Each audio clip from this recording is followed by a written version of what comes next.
نحمده ونصلي ونسلم على رسوله الكريم اما بعد اعوذ بالله السميع العليم من الشيطان الرجيم بسم الله الرحمن الرحيم ان الذين قالوا ربنا الله ثم استقاموا تتنزل عليهم الملائكة اللہ تخافوا ولا تحزنوا وابشروا بالجنة التي كنتم توعدون صدق اللہ العظیم وصدق رسولہ النبی الکریم ان اللہ وملائکتہ یصلون علی النبی یا ایہا الذین آمنوا صلوا علیہ وسلموا تسلیما الصلاۃ والسلام علیک یا سیدی یا رسول اللہ وعلی آلک واصحابک یا سیدی یا حبیب اللہ الصلاۃ والسلام علیک یا رحمۃ للعالمین وعلی آلک واصحابک یا سیدی یا خاتم النبیین اللہم صلی علی سیدنا و مولانا محمد معدن الجود والکرم وآلہ وصحبہ وبارک وسلم۔ تمام تعریفیں حمد و ثنا اللہ تعالی جل مجدہ الکریم کے لیے، ہر قسم کے درود و سلام نبی رحمت سید عالم صلی اللہ علیہ وسلم کی ذات والا صفات کے لیے حمد و صلات کے بعد سورہ حامیم سجدہ کی آیت نمبر 30 میں نے تلاوت کی ہے۔ اللہ تبارک و تعالی نے ارشاد فرمایا ان الذین قالوا ربنا اللہ، بے شک وہ لوگ جنہوں نے کہا کہ اللہ ہمارا رب ہے، ثم استقاموا پھر وہ اس پر ڈٹ گئے، تتنزل علیہم الملائکہ ہم ان پر فرشتوں کا نزول کرتے ہیں، اللہ تخافوا ولا تحزنوا جو انہیں کہتے ہیں خوف نہ کھاؤ غم نہ کرو، وابشروا بالجنۃ التی کنتم توعدون اور تمہیں اس جنت کی خوشخبری دی جاتی ہے جس کا تم سے وعدہ کیا گیا۔ ایمان لانے کے بعد سب سے ضروری کام ہے استقامت اختیار کرنا، اس پر یقین کامل کا ہونا۔ یقین کامل اور استقامت یہ ایمان میں مضبوطی پیدا کرتی ہے۔ اس دور کا سب سے بڑا آزمائش والا معاملہ یہ ہے کہ لوگوں کے اندر یقین کی بڑی کمی ہوتی چلی جا رہی ہے۔ ایک تو دور بڑا تشکیک کا ہے، ہر بات کو الجھا دیا گیا ہے، ہر چیز کے دو پہلو دو باتیں بیان کر دی جاتی ہیں، ہر آدمی تصویر کے دو رخ دکھانا بڑا ضروری جانتا ہے۔ اس نے ذہنوں میں انتشار پیدا کر دیا، افتراق پیدا کر دیا، لوگوں کو الجھا دیا گیا، اور سب سے بڑا نقصان یہ ہوا ہے کہ دین کے معاملے میں لوگوں نے ایسی ایسی باتیں چھوڑ دی ہیں کہ کمزور ذہن ان کو قبول نہ کر پائے اور الجھ گئے۔ یقین کامل اور مضبوطی یہ انسان کے لیے عمل کے راستے کو آسان کرتی ہے۔ جب انسان کا یقین مضبوط ہو جاتا ہے پھر اس کی عبادات بھی مضبوط ہوتی ہیں۔ جب اس کا یقین مضبوط ہوتا ہے پھر اس کے صدقات و خیرات بھی مضبوط ہوتے ہیں۔ جب اسے اللہ کی طرف سے اجر کا یقین کامل ہوتا ہے تو پھر اللہ کے راستے میں خرچ کا طریقہ بھی مضبوط ہوتا ہے۔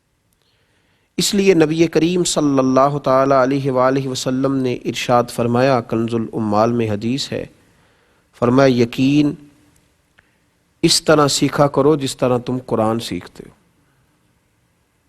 یقین اس طرح سیکھا کرو جس طرح تم قرآن سیکھتے ہو۔ امام غزالی رحمۃ اللہ تعالی علیہ اس حدیث مبارکہ کی شرح میں فرماتے ہیں کہ یقین والوں لوگوں کے پاس بیٹھو تاکہ تمہیں بھی یقین کامل نصیب ہو۔ ان لوگوں کے پاس نہ بیٹھو جو ڈبل مائنڈڈ رہتے ہیں، ان لوگوں کے پاس نہ بیٹھو جن میں فیصلے کی قوت ہی نہیں ہوتی، جو تمہیں الجھا دیتے ہیں، جو تمہیں کمزور کر دیتے ہیں۔ بہت سارے لوگ ساری زندگی میں کوئی فیصلہ ہی نہیں کر پاتے کہ مجھے کس راستے پہ چلنا ہے، کمزور یقین ہے اتنا۔ اور ہمیں ویسے بھی اس قدر زیادہ لوگوں سے ملاپ ہوتا ہے کہ لوگ کمزوریاں پیدا کرتے ہیں، جی خود ہی کھانا ہے، جی خود ہی کمانا ہے، جی کہاں سے ملتا ہے، کیسے ملتا ہے۔ اور میاں کمانا خود ہی ہے لیکن دیتا اللہ ہے، کوشش خود ہی کرنی ہے پر نوازتا اللہ۔ یہ یاد رکھنا پڑے گا، اس پر ہمیں توجہ دینا پڑے گی۔ یہ کیا بات ہوئی؟ کمزور کمزور باتیں کرنا اور یقین کے اندر کمزوری لانا۔ اقبال نے ایک مثال دی، اقبال کہنے لگے کہ دنیا میں غلام کی زندگی بڑی بدتر ہوتی ہے۔ جو کسی کا غلام ہوتا تھا نا، عرب کے لوگ اپنے غلاموں کو بڑی تکلیف دیتے تھے، ان کا جانور وہ ان کی مرضی کے بغیر دھوپ میں سے کھول کر کے چھاؤں میں باندھ نہیں سکتے تھے، اتنے تکلیف ہوتی تھی کہ تمہیں یہ بھی اگر باندھا نہیں ہے تو پھر بھی مار پڑے گی کہ تمہارے سامنے جانور جو ہے وہ بندھا رہا اور تم نے دھوپ میں سے کھول کے چھاؤں میں باندھا نہیں، اور اگر اس نے باندھ لیا تو پھر بھی مالک مارتا تھا کہ ابھی تم اتنے بڑے ہو گئے ہو کہ پوچھو گے بھی نہیں اور کام کرو گے۔ تو غلام کی زندگی بڑی کمزور، بدتر اور تکلیف والی ہوتی تھی۔ تو اقبال کہنے لگے سن اے تہذیب حاضر کے گرفتار، غلامی سے بدتر ہے تیری بے یقینی۔ اگر تو بے یقین آدمی ہے نا تو پھر تو اس غلام سے بھی گیا گزرا ہے جس کی زندگی اتنی کمزور ہے کہ اس کی کوئی اپنی مرضی نہیں، اس کے لیے کوئی دستور ہی نہیں۔ یقین کامل والی زندگی ایک حسن ہے۔ نبی پاک صلی اللہ علیہ وسلم کی خدمت میں حضرت عبداللہ بن بصر رضی اللہ تعالیٰ عنہ حاضر ہوئے۔ وہ دور کسی جگہ کے رہنے والے صحابی تھے، حاضر خدمت ہوئے تو عرض کرنے لگے یا رسول اللہ صلی اللہ علیہ وسلم، میں بڑی دور سے آیا ہوں اور بوڑھا بھی ہوں۔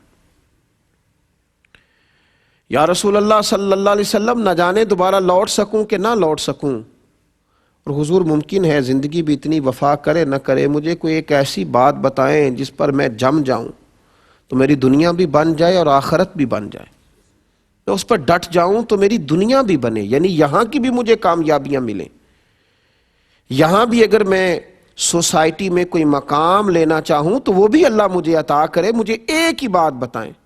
نبی پاک صلی اللہ تعالی علیہ وسلم نے ایک ہی بات ارشاد فرمائی، فرمایا جب تو کہے نا اللہ میرا رب ہے، پھر اس پر ڈٹ جا، پھر اس پر ڈٹ جا، کھڑا ہونا سیکھ، سٹینڈ لینا سیکھ، یقین کامل پیدا کر۔ پھر یہ تیری جو کمزوری ہے نا، تیرے ٹوٹتے جملے، تیرے بکھرتے لفظ اور تیرے حروف میں کمی، اور پھر تیرا کمزور لب و لہجہ، تیرا بہت بڑا دعویٰ اور پھر ذرا سا کسی کا فون آنا اور تیرا بکھر جانا، تیری بڑی باتیں پر تیرا انداز وہی کمزوروں جیسا، پھر اس سے نکل، پھر تو کہیں کھڑا ہونا سیکھنا، پھر ذرا کچھ معیار زندگی پیدا کرنا، اگر دنیا میں جینا ہے تو کچھ معیار پیدا کر، پھر ذرا حوصلہ پیدا کر، پھر یقین کی دولت اپنے ہاتھ رکھ، پھر ذرا مضبوطی دکھا۔ ہمارے معاشرے میں ایک مایوسی ہے جو تیزی سے پھیل گئی ہے، مسلمان جی کمزور ہیں جی، ان کا کچھ نہیں بن سکتا، پاکستان میں جی بڑے حالات خراب ہیں، اس کا کچھ نہیں بن سکتا، وہ جی میں غریب آدمی ہوں، غریبوں کے بچے تو بڑے نہیں نہ بن سکتے۔ یہ ساری مایوسیاں پھیلائی گئی ہیں، یہ یقین کی کمزوریاں ہیں، یقین کی کمزوریاں ہیں۔ عرب کے بدو کیا کچھ بن سکتے تھے، لیکن وہ اللہ کی توحید پر اور مصطفیٰ کی رسالت پر جب وہ یقین کامل رکھ کے نکلے تو پھر اللہ نے انہیں پوری دنیا کا امام بنایا، پھر وہ بن گئے۔ اس وطن کا کیوں نہیں کچھ بن سکتا؟ اس وطن کی مٹی میں بڑی خیر ہے، بڑا حسن ہے۔ یہ حضرت خواجہ فرید الدین رحمت اللہ علیہ کا وطن ہے، یہ داتا علی حجویری کا وطن ہے، یہ اولیاء کی، صوفیاء کی، نیک لوگوں کی، درد دل رکھنے والوں کی، پیار کرنے والوں کی دھرتی ہے۔ یقین کی دولت پیدا کریں، یقین والے لوگوں کی صحبت میں رہیں، اللہ کی ذات پر یقین مضبوط کریں، نبی پاک علیہ السلام کے فرمان پر یقین کو مضبوط رکھیں۔ حضرت سلمان فارسی رضی اللہ تعالیٰ عنہ فرماتے ہیں کہ خندق کا موقع مسلمانوں پر بڑا عجیب و غریب موقع تھا۔ ایک آدمی کسی منصب پر بیٹھ کر کوئی دعویٰ کرتا ہے نا، اس کا دعویٰ قبول کر لیا جاتا ہے، لیکن ایک ٹوٹی ہوئی چٹائی پر کرائے کے مکان میں بیٹھ کر دعویٰ کرے تو لوگ قبول نہیں کرتے۔ بلا مثال و بلا تشبیہ، صرف سمجھانے کے لیے عرض کر رہا ہوں۔ آپ فرماتے ہیں خندق کے دن اس طرح کے تھے کہ قحط کا زمانہ تھا، اور ہم نا دفاعی جنگ لڑ رہے تھے مسلمان، دفاعی جنگ، مدینے کے چاروں جانب خندق کھود کر ہم جنگ لڑ رہے تھے کہ باہر سے وہ اندر نہ آ سکے مدینے میں کفار۔ جنگ بھی دفاعی تھی، حالات بھی قحط کے تھے، اور جس وقت خندق کھود رہے تھے نا صحابہ تو پیٹوں پر پتھر باندھے ہوئے تھے، اور فرماتے ہیں عرض کی یا رسول اللہ صلی اللہ علیہ وسلم پیٹ پر پتھر باندھا ہے، تو حضور نے کرتا اٹھا کے دکھایا، فرمایا تم نے ایک باندھا ہے، میں نے دو باندھے ہوئے۔ ایسا نہیں ہے کہ لوگوں کو تو بتا دیا جائے، غریبوں کو تو بتا دیا جائے غربتیں ہیں، اور لیڈروں کے جو گھر ہیں وہ بڑے روشن رہیں، اور اقبال کہنے لگے کہ جو ہے وہ مریدوں کو تو توکل کا درس دے دیا جائے، لیکن پیروں کی کٹیا جو ہے وہ کٹیا نہ رہے، وہ پورا محل بن جائے، ایسا نہیں تھا۔ بلکہ نبی کریم صلی اللہ تعالی علیہ وآلہ وسلم نے 2 پتھر پیٹ پر باندھے ہوئے تھے۔ تو محبوب کریم صلی اللہ علیہ وسلم سے حضرت سلمان فارسی رضی اللہ تعالیٰ عنہ کہتے ہیں کہ عرض کیا یا رسول اللہ صلی اللہ علیہ وسلم، یہ ایک چٹان آ گئی ہے، خندق کھود رہے تھے تو چٹان کٹ نہیں رہی، 2 پتھر پیٹ پر باندھے ہیں، قحط کا زمانہ ہے، اسلام پر غربت ہے۔ فرمایا ہتھوڑا مجھے دو، حضور خود اتر گئے۔ اب میرے محبوب کا یقین کامل دیکھیں، اس وقت قحط ہے، بھوک اتنی ہے کہ 2 پتھر پیٹوں پہ ہیں، دفاعی جنگ ہو رہی ہے، مدینے میں حالات خراب ہیں، لیکن جب تیری سوچ جواں ہوتی ہے تو پھر عرش کا مالک تجھے رنگ بھی بڑے بڑے ہی عطا کرتا ہے۔ پھر جب تیرے ذہن میں وسعت آتی ہے تو پھر اللہ بھی تجھے اسی طرح نوازتا ہے۔ حضور کا یقین کامل، حضور کے ہاتھ میں وہ جو آلہ تھا نا چٹان توڑنے والا، حضور نے اللہ اکبر کہہ کے مارا چٹان پر، تو کہتے ہیں صحابہ کہ ہم باہر کھڑے تھے تو ہم نے چمکتی ہوئی چیزیں دیکھی، چٹان ٹوٹی، تو حضور نے کیا فرمایا؟ فرمایا اوتیت مفاتح الیمن۔ ابھی مکہ نہیں فتح ہوا، لیکن حضور اللہ اکبر کہہ کے ضرب لگاتے ہیں اور فرماتے ہیں لو بھی اللہ یمن کی کنجیاں بھی ہمیں عطا کر دی، بڑی جلدی یمن بھی ہمارا ہو جائے گا۔ پھر حضور نے دوسری ضرب لگائی تو یقین کامل دیکھیے، نبی پاک علیہ الصلوۃ والسلام نے فرمایا لو بھائی فارس بھی ہمارا ہو جائے گا۔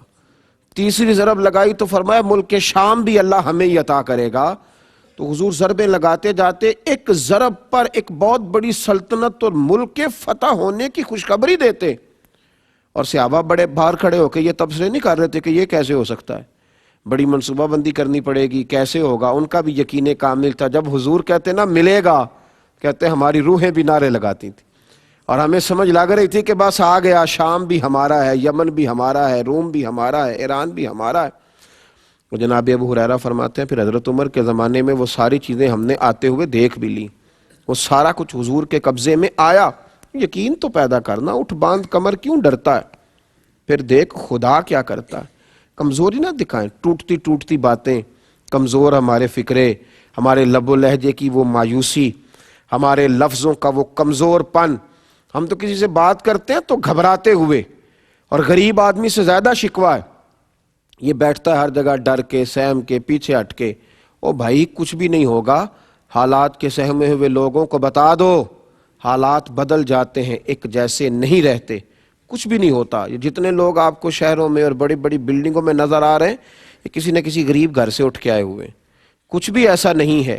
یہ سب جب میدانوں میں نکلے تو اللہ نے انہیں نواز دیا۔ یقین کامل کی دولت پیدا کریں اپنے اندر، وہ یقین لائیں جو آپ کو کھڑا کر دے، جو آپ کو میدان کے اندر لائے۔ کمزوری نہیں دکھائیں اپنے لفظوں میں، لب و لہجے میں، کبھی بھی کوئی ایسی بات نہ کریں جس سے چھلکے کہ آپ کمزور پڑ گئے۔ حضرت موسیٰ کلیم اللہ علیہ السلام کی قوم نے پانی مانگا تھا، ہم یہ کہتے ہیں کہ ہوگا کیسے، ملے گا کیسے، مثلاً کس طرح کر کے ہوگا، یہ اللہ پہ چھوڑ دیں۔ مالک پتہ ہی نہیں لگنے دیتا کس طرح حالات بہترین فرما دیتا ہے، وہ کیسے کرے گا ہمیں خبر نہیں ہوتی۔ اور آپ نے زندگی میں، میں نے زندگی میں یہ تجربہ کیا ہوگا کہ نہیں پتہ چلتا حالات کیسے ٹھیک ہو جاتے ہیں۔ حضرت موسیٰ علیہ السلام کی قوم نے آ کے پانی مانگا تھا کہ پانی دیجیے۔ پانی چشموں سے ملتا ہے، پہاڑوں سے نہیں ملتا۔ آپ قرآن پاک کا پہلا سپارہ پڑھ کے دیکھیں، رب کریم نے فرمایا موسیٰ فن فجرت من حسنۃ عشرۃ عینا فقلنا اضرب بعصاک الحجر، آپ نا پتھر پر اپنا عصا مارے، فن فجرت من حسنۃ عشرۃ عینا، فرمایا جب انہوں نے مارا پتھر پر، حالانکہ پتھر سے تھوڑی پانی نکلتا ہے، پانی تو چشموں سے نکلتا ہے، لیکن جب پتھر پر عصا مارا تو اللہ نے پتھر میں سے 12 چشمے جاری کر دیے، کیونکہ حضرت موسیٰ کا یقین مضبوط تھا۔ انہوں نے یہ نہیں کہا تھا کہ یا اللہ پتھر سے پانی کیسے نکلے گا، پانی تو چشموں سے نکلتا ہے، تو دریا کا پتہ بتا، تو جھیل کی خبر دے۔ اللہ نے کہہ دیا کہ پتھر پر عصا مارے تو پانی نکل آئے گا، تو جناب موسیٰ نے پتھر پر عصا مار دیا۔ انہوں نے مارا ایک عصا، ایک ضرب لگائی تو چشمے کتنے نکلے؟ 12۔ اس کا معنی یہ ہے کہ اپنے یقین کامل سے تو ایک چشمہ لینے جائے گا تو اللہ تجھے یقین کامل کی برکت سے 12 عطا فرمائے گا، اللہ 12 دے گا۔ شرط کیا ہے؟ یقین مضبوط ہو، ایمان مضبوط ہو۔ حضرت موسیٰ علیہ السلام جب فرعون کے جادوگروں کے مقابلے میں آئے تھے تو وہ تو بڑے بڑے اژدہے لے کے آئے تھے۔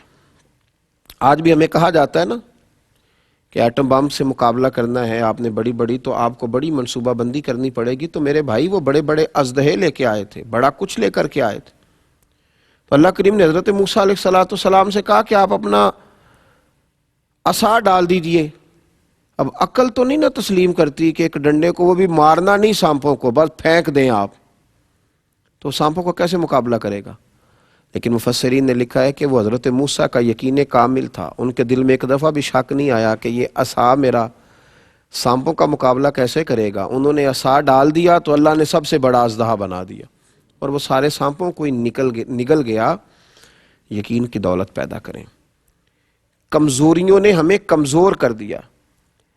نبی پاک صلی اللہ علیہ وسلم نے فرمایا، مشکات کی حدیث ہے کہ اللہ سے یوں نہ مانگا کرو کہ یا اللہ تو چاہے تو دے چاہے تو نہ دے، فرمایا اپنے رب سے مانگو تو پورے یقین سے مانگو، اس طلب سے مانگو کہ اللہ ضرور عطا کرے گا، اور وہ عطا کرنے والا، اور وہ اپنے بندوں کو عطا فرمایا کرتا۔ تم ذوق سے مانگو، شوق سے مانگو، دلچسپی سے مانگو۔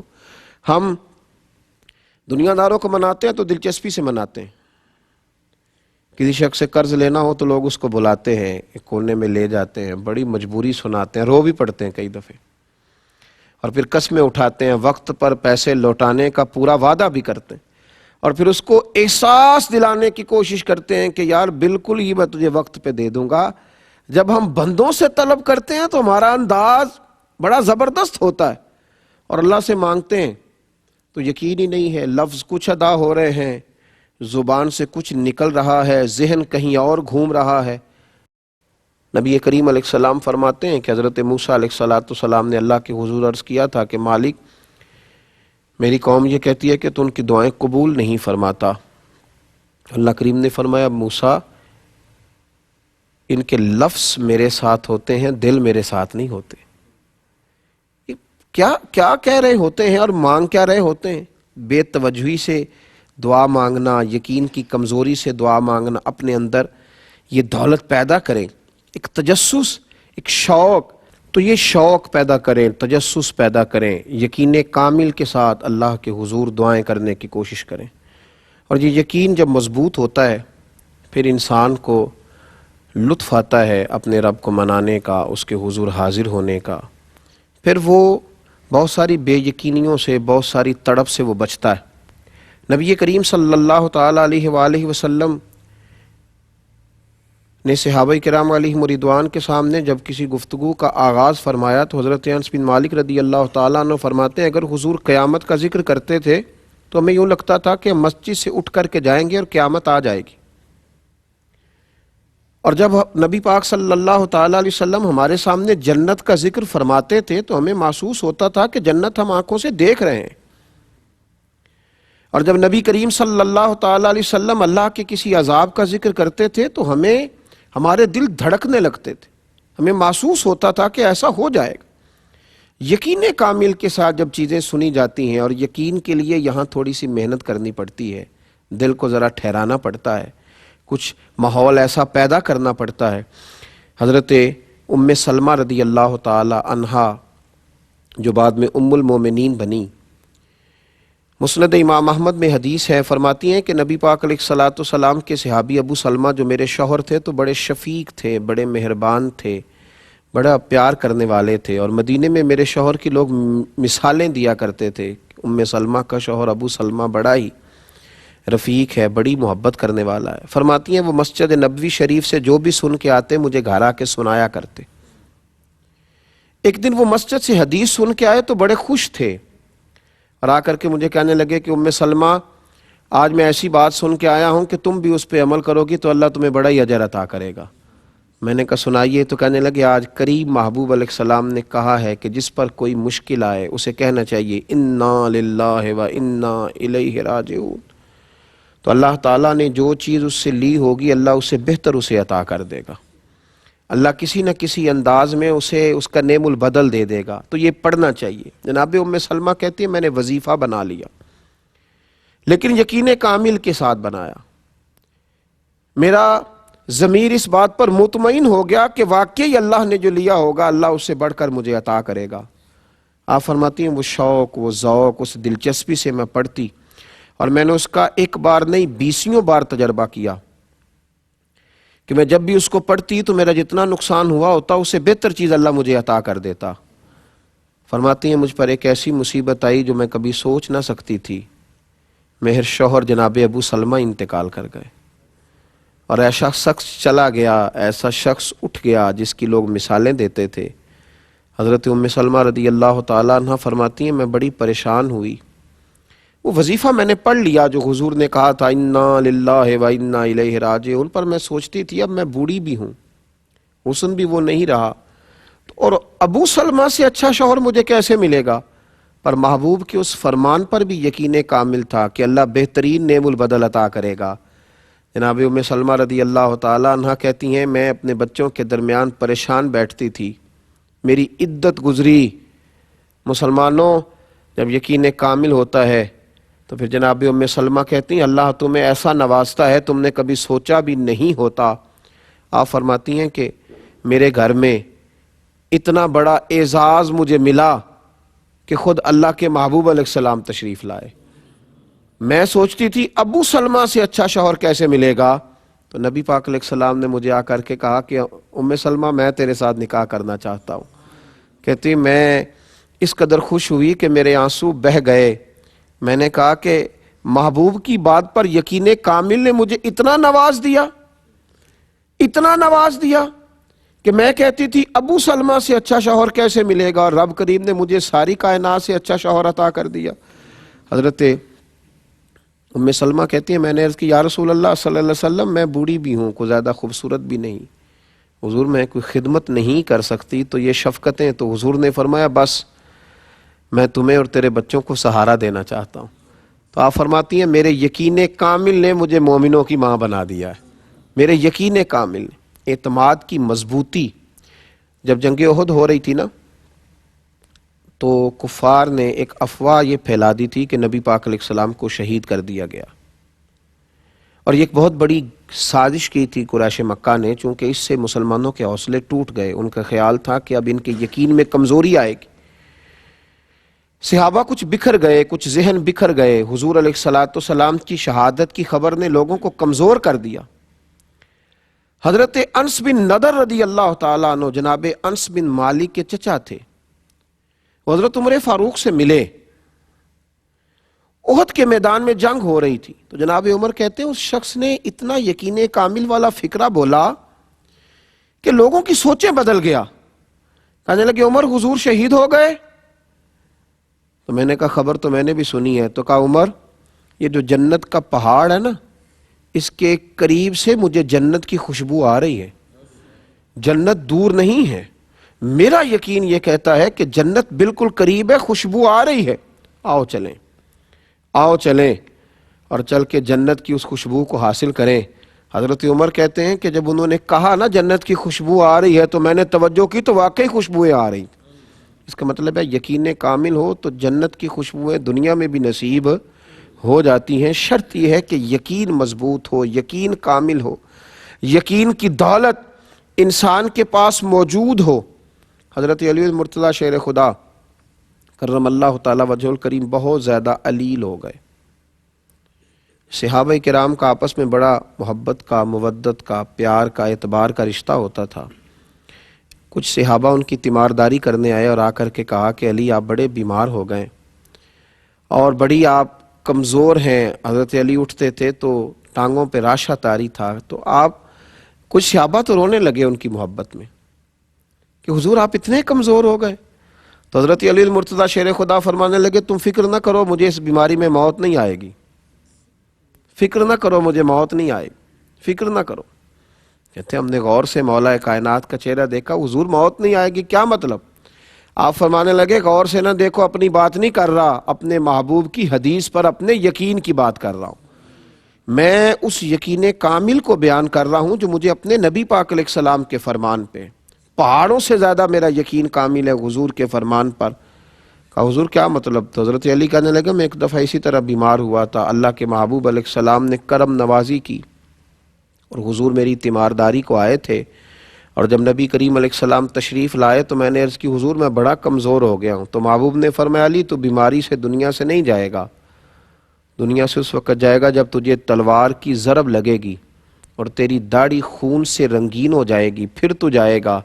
تو حضرت علی المرتضیٰ فرمانے لگے اس لیے میں دنیا سے نہیں جاؤں گا، میں شیر ہوں تو میدان میں ہی جان دوں گا، اور میری داڑھی سرخ ہوگی تو پھر جاؤں گا۔ یہ حضور کے فرمان پر میرا یقین ہے۔ تو حضرت سراقہ بن مالک رضی اللہ تعالیٰ عنہ، جن کو حضور نے ہجرت کی رات کہا تھا کہ کسریٰ کے بادشاہ کے کنگن بڑے معروف ہیں،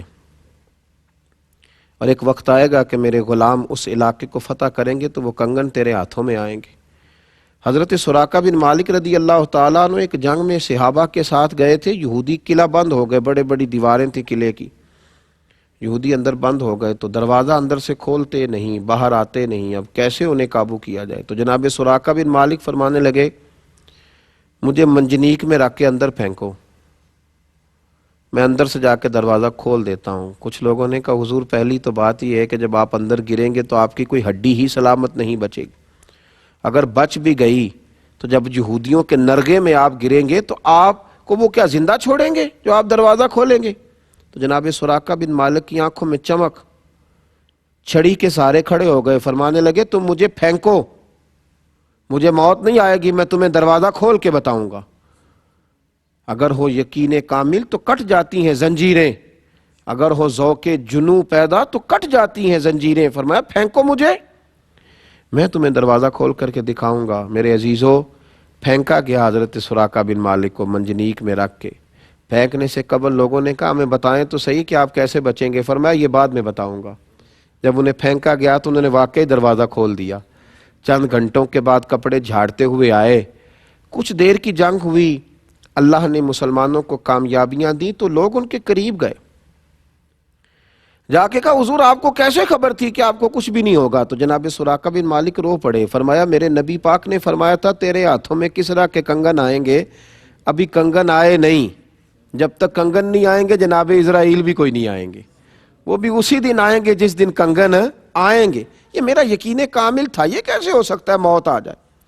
مضبوطی ایمان یہ انسان کو مضبوط کرتی ہے جینے کا، ورنہ تو لوگ ڈبل مائنڈڈ ہیں، کبھی ادھر گرتے ہیں کبھی ادھر گرتے ہیں اپنے اندر۔ وہ میرے اعلیٰ حضرت فاضل بریلوی رحمۃ اللہ تعالیٰ علیہ حج کے لیے تشریف لے جا رہے تھے، طوفان آ گیا، دریا میں مد و جزر ہے۔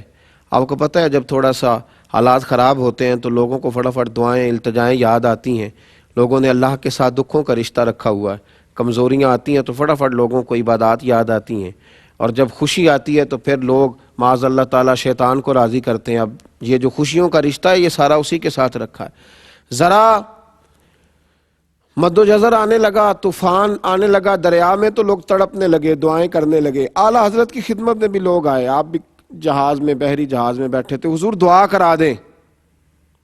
تو اعلیٰ حضرت فرمانے لگے کچھ بھی نہیں ہوگا، دعائیں کرو، وظائف پڑھو، لیکن انشاءاللہ یہ دریا کے کنارے جائے گا جہاز اور ہم بخیر و عافیت پہنچیں گے۔ کہا حضور آپ دعا کرا دیں۔ فرمایا میں کرا دیتا ہوں لیکن پریشان ہونے کی ضرورت نہیں ہے۔ لوگ شکوہ کرنے لگے کہ ہم دعا کے لیے کہہ رہے ہیں اور وہ یہ کہہ رہے ہیں کہ آپ پریشان نہ ہوں۔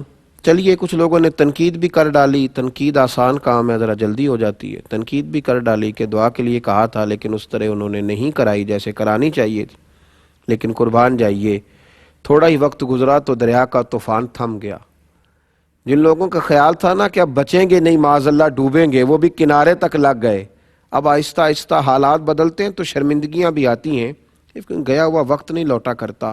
قریب گئے، معذرت کرنے لگے، حضور غلطی ہو گئی، برا سوچا، کچھ کی زبانوں سے برے جملے بھی نکل گئے، پر آپ بتائیے آپ کو کیسے یقین تھا کہ یہ اس جہاز کو حادثہ نہیں ہوگا، یہ کنارے تک جائے گا؟ تو اعلیٰ حضرت فرمانے لگے جو دعائیں میرے نبی پاک علیہ السلام نے بیان کی ہیں میں نے بیٹھتے ہی ساری تلاوت کر لی تھی۔ تو یہ کیسے ہو سکتا ہے کہ نبی کریم علیہ السلام کا فرمان درست نہ ہو؟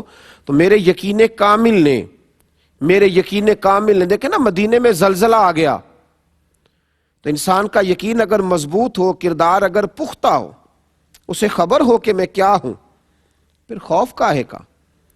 پھر آنے والے حالات اور مد و جزر کے ساتھ اس کی پریشانی کاہے کی؟ پھر تڑپنا کاہے کا؟ پھر چہرے پر اس کے بال کاہے کہ مدینے میں زلزلہ ہے، حضرت عمر کھڑے ہیں، ہاتھ میں درہ اٹھایا تو زور سے زمین پہ درہ مارا، فرمایا زمین ٹھہر جا، ٹھہر جا، زلزلہ بند کر۔ یا پھر عمر کو بتا، کیا عمر نے تیرے اوپر کوئی ناانصافی کی ہے، کوئی ظلم کیا ہے، کوئی زیادتی کی ہے؟ کیا عمر نے کوئی ایسا کام کیا ہے جس کی وجہ سے تو کام پہ، یا پھر ٹھہر جا؟ تو لوگ کہتے ہیں عمر کا درہ کیا چلا، زمین کا زلزلہ بھی رک گیا۔ یہ وہ یقین ہے۔ حضرت سعد بن ابی وقاص نے جب آپ نے بھیجا نا حضرت سعد بن ابی وقاص کو دور دراز علاقوں میں جہاد کے لیے، تو حضرت سعد نے کہا تھا حضور کو نصیحت کریں، تو فرمایا اپنی توجہ اپنے رب کی جانب رکھنا۔ حضرت عمر نے کہا اپنے یقین کو کمزور نہ پڑنے دینا، دیکھنا حالات کی رو میں بہ نہ جانا، لوگ تمہیں بڑی داستانیں سنائیں گے لیکن خیال رکھنا۔ تو حضرت سعد بن ابی وقاص رضی اللہ تعالیٰ عنہ نے بھی اس کا پورا ہی خیال رکھا، پورا ہی لحاظ فرمایا، پوری ہی توجہ کی۔ آپ فرماتے ہیں جب ہم جا رہے تھے نا جہاد کے لیے تو رستے میں ایک دریا آ گیا۔ حضرت سعد بن ابی وقاص کمان کر رہے ہیں، بھیجنے والے سیدنا فاروق اعظم ہیں رضی اللہ تعالیٰ، فرماتے رستے میں دریا آ گیا۔ اب صحابہ کہنے لگے سعد اب کیا کریں گے؟ فرمایا اب کیا کرنا ہے، اپنے رب پہ یقین کامل ہے، اس سے التجائیں کریں گے۔ تو حضرت سعد رضی اللہ تعالیٰ عنہ نے امت کو یقین کا حوصلہ دیا۔ ہم روحانی لوگ ہیں، ہمارے پیچھے روحانی قوتیں ہوتی ہیں، ہمارا رب ہماری مدد فرماتا۔ کئی دفعہ ہم سمجھتے ہیں کہ اب ہم جال میں پوری طرح الجھ گئے، لیکن آنکھ کھلتی ہے تو رب کریم ایسی آزادی عطا فرماتا ہے جس کا کبھی سوچا بھی نہیں ہوتا۔ میرے بھائی، دریا کنارے کھڑے ہو کر کے حضرت سیدنا سعد بن ابی وقاص فرمانے لگے، او دریا، اگر تو حضرت موسیٰ علیہ السلام کی نافرمان قوم کو رستہ دے سکتا ہے تو ہم تو نبی پاک کے وفادار غلام ہیں، ہم تو حضور کے اطاعت شعار ہیں، ہمارا یقین بڑا مضبوط ہے۔ دریا نے رستہ عطا کر دیا، رستہ اور رستے بن گئے۔ حضرت سعد بن ابی وقاص کا یقین کامل دیکھیے، جب دریا سے اس پار گئے نا آپ، تو ایک دفعہ اس یاد کو، یقین کی اس یاد کو پھر زندہ کرنا چاہا۔ وہ جو حضور نے فرمایا نا یقین اس طرح سیکھو جیسے قرآن سیکھتے، اور پھر امام غزالی نے فرمایا کہ یقین والوں کی صحبت اور سنگت میں رہا کرو، تو حضرت سعد نے وہ صحبت صحابہ کی طرف دوبارہ لوٹائی اور فرمانے لگے کسی کو کچھ چیز تو نہیں رہ گئی دریا میں؟ یعنی آپ لوگوں کو دوبارہ بتلا رہے ہیں کہ ہمارا یقین کامل ہے تو دریا ہماری بات سن رہا ہے۔ فرمایا کچھ چیز تو نہیں رہ گئی کسی کی، کوئی چیز تو نہیں رہ گئی؟ ایک صحابی نے کہا میرا مٹی کا پیالہ رہ گیا ہے۔ تو حضرت سعد بن ابی وقاص رضی اللہ تعالیٰ انہوں نے دریا کی طرف دیکھا تو فرمانے لگے ہم نبی پاک کے غلام ہیں، چل ہمارا پیالہ بھی واپس کر دے۔ تو دریا نے وہ پیالہ بھی لہروں نے باہر پھینک دیا۔ یقین کی دولت آپ کو جوان رکھتی ہے۔ مسلمان کے لیے سب سے بڑا ہتھیار اس کا یقین ہے، سب سے بڑا ہتھیار۔ دیکھیے نا حضرت ابو بکر صدیق رضی اللہ تعالیٰ عنہ سے کسی نے پوچھا کہ بدر کی فتح میری سمجھ میں نہیں آتی، ایک طرف 1000 کا لشکر ہو، ذرا ہمیں بھی غور کرنا چاہیے نا، اور ایک ایک آدمی کے پاس 3 قسم کا اسلحہ ہو، تلوار بھی ہے، نیزہ بھی ہے، تیر بھی ہیں، ایک ایک کافر کے پاس 3 قسم کا اسلحہ، گھوڑا الگ ہے، اونٹ الگ ہے، 2 سواریاں، اور مسلمان کل 313، 6 زرہیں، 8 تلواریں۔ کہا ابو بکر یہ سمجھ نہیں آتی کیسے کامیابی ہوئی؟ تو جناب صدیق اکبر فرمانے لگے یہ میرے نبی پاک کا یقین کامل ہے، یہ حضور صلی اللہ تعالی علیہ وسلم کے سجدوں کی برکت ہے، یہ نبی پاک کی وہ ایک رات کی عبادت کی لذت ہے۔ فرمایا محبوب بدر کی رات عشاء کی نماز پڑھ کے مصلی پہ بیٹھے تھے اور ساری رات رب سے مدد کا سوال کرتے رہے اور کہتے رہے مالک تو نے کہا نہیں تھا تو مدد کرے گا، اور حضور عرض گزار ہوئے اے اللہ یہ میری 313 کل کمائی میں لے کر کے آ گیا ہوں، مالک اگر آج یہ شہید کر دیے گئے تو قیامت تک کون تیرا ذکر کرے گا؟ حضرت صدیق اکبر رضی اللہ تعالیٰ عنہ فرماتے ہیں جب سحری ہوئی تو میں نے ایمان کی قوتوں اور یقین کی لذتوں کو دیکھا، اور میں نے اللہ کی مدد کو اترتے ہوئے دیکھا، اور میں نے فرشتوں کو اترتے ہوئے دیکھا۔ یقین آپ فرمایا کرتے تھے وہ حضور کے سجدوں کی برکت سے اللہ نے بدر میں فتح عطا فرمائی۔ یقین جب کامل ہوتا ہے اور یقین جب مضبوط ہوتا ہے پھر انسان توہمات کا شکار بھی نہیں ہوتا۔ یہ توہمات ہے نا، یہ بلی رستہ کاٹ گئی ہے، یہ دودھ گر گیا ہے، یہ فلاں نے ایسے کہہ دیا ہے، ذرا کوئی آدمی آپ کو بات سنا دے گا، چہرہ اچھا نہیں لگ رہا، اسی وقت لوگ خراب ہو جائیں گے، بگڑ جائیں گے. یہ کمزوری ہے، تھوڑا یقین پیدا کریں. تو میرے بھائی اس لیے توجہ رکھیں، یقین کی دولت پیدا کریں، کمزوری بالکل اپنی زندگی میں چھوڑیں. ان الذین قالوا ربنا اللہ ثم استقاموا تتنزل علیہم الملائکہ، فرمایا اگر تو اللہ کا نام لے کے ڈٹ جائے گا تو اللہ تیری مدد کے لیے فرشتے بھی نازل کر دے گا. اللہ ہمیں سمجھنے کی توفیق عطا فرمائے. آخر دعوانا